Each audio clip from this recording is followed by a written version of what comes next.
శ్రీమాత్రే నమః. భగవద్బంధులు కూడా నమస్సుమాంజలి.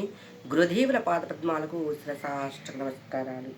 జగదాంబిక జగన్మాత, మహాకాళి, మహాలక్ష్మి, మహాసరస్వతి, జగదాంబిక జగన్మాత, దుర్గాదేవి కృప అందరిపై ఉండాలని మనసా వాచాకరణ ధ్యానిస్తూ ఉన్నాను.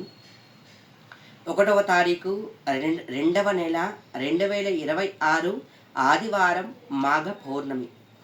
మాఘ పౌర్ణమి చాలా చాలా ప్రత్యేకమైంది. ఈ పౌర్ణమి రోజున నదీ స్నానం చేయడం ద్వారా, సముద్ర స్నానం చేయడం ద్వారా, పుణ్యక్షేత్ర దర్శించడం ద్వారా అత్యధిక శుభ ఫలితాన్ని లభిస్తూ ఉంటుంది. ఆరోగ్యమైన సమస్యలు, రోగ నిరోధక శక్తి పెరుగుతూ ఉంటుందన్నమాట. అంతేకాకుండా ఒకవేళ కుదరని వాళ్ళు గృహం నందు దేవాలయంలో తెచ్చిన గంగాజలం ఉంటుంది కదా, పుణ్యక్షేత్రం నుంచి తెచ్చిన గంగాజలము అందులో వేసుకొని గంగే చయమునే చైవ గోదావరి సరస్వతి నర్మదే సింధు కావేరి జలేస్మిన్ సన్నిధిం కురు అనే మంత్రాన్ని ఒకసారి కానీ 3 సార్లు కానీ ఉచ్చరించి మనసు పూర్తిగా తలంటు స్నానం చేసుకొని గృహం నందు ప్రత్యేకమైన పొగ వేయండి. ఏం వేయాలి పొగ అంటే కనుక, ఆవు పిడికని మంచిగా కాల్చి అందులో కొద్దిగా చక్కెర, కొద్దిగా కొబ్బరి పొడి, గుగ్గిలం మైసాక్షి, కొద్దిగా తెల్ల ఆవాలు, వీటితోని గృహం నందు నీటిగా పొగ వేసి బయటకు తీసుకొని ఎడమ పక్కన పెట్టేయండి. అంతేకాకుండా ఈ రోజున విశేషమైన దీపం ఉందన్నమాట.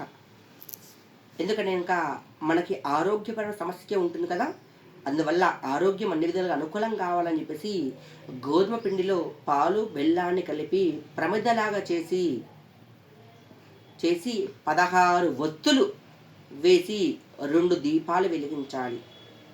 దంపతులు గృహం నందు ఎవ్వరు ఉన్నా పెద్దవాళ్ళు వెలిగించవచ్చు. అందువల్ల ఈ రోజున ఈ దీపాన్ని వెలిగించడం ద్వారా ఆరోగ్యపరమైన సమస్యలు తీరుతూ ఉంటాయి. ఎందుకంటే ఇంకా పౌర్ణమి ఆదివారం ప్రత్యేకమైన తిథి అన్నమాట. ఈ రోజున విశేషమైన రోజు. మనము ఎక్కడెక్కడో పోయి చేయకుండా గృహం నందు ఈ చిన్నపాటి పరిహారం చేసుకోండి. ఈ రోజున ఖచ్చితంగా ప్రతి ఒక్కరు కూడా లలితా సహస్రనామాలు వినండి. ప్రతి ఒక్కరు కూడా తెలుసా, పౌర్ణమి రోజు సాయంకాలం పూట లలిత సహస్రం చదువుతూ ఉన్నారు, చాలామంది చదువుతూ ఉన్నారు. అంతేకాకుండా ప్రాతకాలంలో ఒక్కసారైనా సరే గృహం నందు ఉచ్చరించండి, చదవండి. ఒకవేళ కనుక కుదరని వాళ్ళు యూట్యూబ్లో పెట్టేయండి. నెగిటివ్ ఎనర్జీ గృహం నందు ఉండకుండా అన్ని విధాలుగా సుఖాన్ని సౌఖ్యాన్ని చేకూర్చుతూ ఉంటుంది. ఎప్పుడైతే అన్నీ బాగున్నా ఆరోగ్యం బాగలేకుంటే కనుక అన్ని విధాలు అనుకూలంగా ఉండదు. అంతేకాకుండా సంతానం లేని వారికి ఈ రోజున విశేషంగా పూజించవచ్చు. ఎలా పూజించుకోవాలి అని ఇంకా ఒక వెండి సర్పాన్ని, రాగి సర్పాన్ని తీసుకొని జంట నాగుల దగ్గరికి వెళ్ళేసి క్షీరాభిషేకం చెయ్యండి. పాలతోని అభిషేకం చేసిన తర్వాత స్వామివారికి నీటిగా మగవాళ్ళు అయితే కనుక గంధంతో అలంకరించండి. చేస్తే కనుక ఆడవాళ్ళు కనుక పసుపుతో అలంకరించండి. లేదు దంపతులకు పోయారంటే కనుక మామూలుగా అలంకరించుకొని ఎర్రని పువ్వులతో పూజించండి. పూజించిన తర్వాత స్వామివారికి 105 పుష్పాలు, ఎర్రని పువ్వులు లేదంటే ఎర్రని అక్షంతలతోని ఓం శ్రీ సుబ్రహ్మణ్యేశ్వరాయ నమః, ఓం శ్రీ సుబ్రహ్మణ్యేశ్వరాయ నమః ఆ 108 సార్లు మంత్రాన్ని ఉచ్చరించి 16 ప్రదక్షిణలు చెయ్యండి. చేసిన తర్వాత ఆవు నెయ్యితోని 3 ఒత్తులు వెలిగించండి.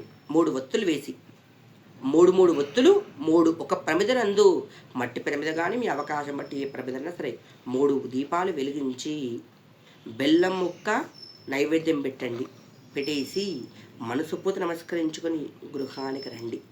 అందువల్ల ఆ స్వామి కృప వల్ల ఖచ్చితంగా సంతానం కూడా జరుగుతూ ఉంటుంది. ఎంతోమంది ఈ చిన్న పరిహారం చేసి సుఖాన్ని సౌఖ్యాన్ని అనుభవించారు.